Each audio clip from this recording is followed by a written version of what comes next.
Un reportage sur place signé Johan Rolla et Benjamin Poulain.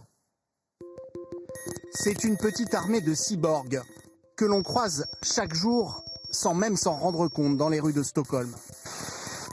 Des passants à l'apparence banale, mais dotés de drôles de super pouvoirs, comme cet entrepreneur du numérique. À 66 ans, Père Söderström aime surprendre ceux qui le rencontrent pour la première fois. Bonjour, hello. Bonjour.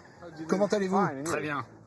Avec le jeu du téléphone portable. Alors comment fait-on les présentations avec un cyborg? Je pense que vous pouvez prendre votre téléphone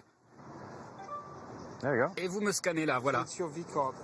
Et donc ça, c'est votre carte de visite. Exactement. Le secret de cette apparition, une petite puce implantée dans sa main depuis 3 ans. C'est sous ma peau, entre le pouce et l'index. On ne peut pas la voir, mais on peut la sentir de l'extérieur. Vous sentez? Oui. Moi, je ne la sens même plus au quotidien. Avant de finir sous sa peau, voici à quoi ressemblait cet implant, à peine plus gros qu'un grain de riz. Une simple puce, reliée à une minuscule antenne, qui lui permet désormais d'accéder à son bureau situé dans cet immeuble en montrant simplement patte blanche, mais aussi d'allumer la photocopieuse, ou même de se commander une boisson à ce distributeur. La même technologie qu'avec une carte de paiement sans contact et plus de tranquillité d'esprit, selon lui. Ça a facilité ma vie parce que j'ai tendance à oublier mes affaires. Je ne veux pas avoir des clés sur moi ou des cartes. Là, dans ma main, c'est toujours avec moi. Et d'une certaine manière, ça fait partie de mon identité. Ça n'appartient à personne d'autre. Aujourd'hui, près de 5000 Suédois seraient déjà équipés d'une puce sous-cutanée, rejoints chaque jour par des dizaines de nouveaux candidats.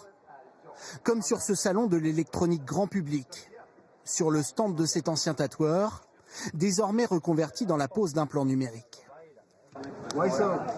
Pourquoi vous faites ça? Parce que c'est marrant.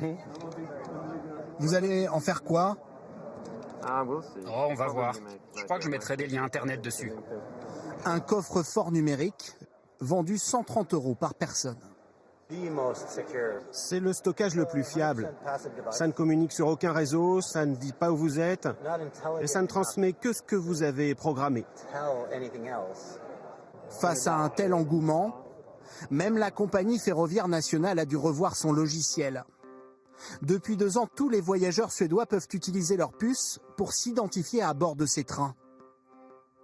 Mais même dans ce pays féru de technologie où la confiance dans les autorités est grande, d'autres sont bien déterminés à faire de la résistance. Mauvaise idée, mauvaise idée. On ne sait jamais ce qui peut se passer. Une faille de sécurité et les informations se retrouvent dans de mauvaises mains. C'est Big Brother. Pas de quoi entamer l'enthousiasme du principal défenseur suédois de cette technologie, convaincu que les applications vont se multiplier, paiement, santé, et balayer les doutes des utilisateurs. Si vous avez un problème cardiaque et que vous avez un implant qui vous alerte en cas de risque d'infarctus, alors je pense que le respect de votre vie privée deviendra plus secondaire. Une nouvelle génération d'implants qui, selon ce spécialiste, pourrait être disponible d'ici 5 ans à peine. L'œil du